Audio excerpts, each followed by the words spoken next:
Hackman, the two-time Oscar winner and legendary Hollywood actor, has tragically passed away at the age of 95 in his home in Santa Fe, New Mexico, according to multiple reports.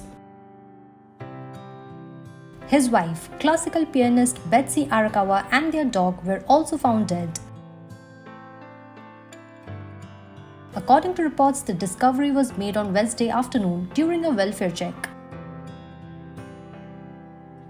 Santa Fe County Police confirmed the news on Thursday, stating that there is no suspicion of foul play. According to reports, the sheriff's office revealed that deputies had been called to carry out a welfare check at the property around 1:45 p.m. local time on Wednesday. Tragically, they found Hackman, Betsy, and their dog dead. Reports suggest authorities have not yet disclosed the cause of death, though an investigation is still ongoing.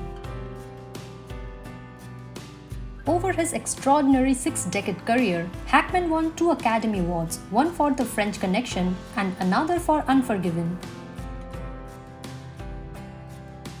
His other Oscar-nominated roles include his breakout performance as Buck Barrow in Bonnie and Clyde, as well as roles in I Never Sang for My Father and Mississippi Burning.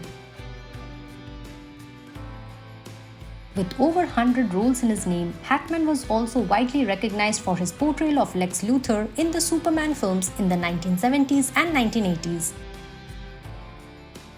Hackman's illustrious career also earned him 2 BAFTAs, 4 Golden Globes, and a Screen Actors Guild Award.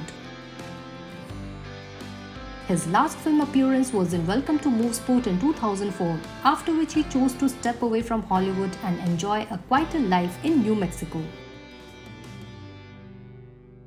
Following the news of Hackman's death, social media quickly erupted with speculations, with one theory suggesting that they might have passed away due to carbon monoxide poisoning.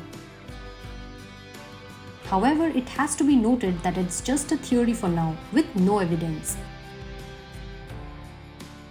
For more updates on this developing story, subscribe to Shosha.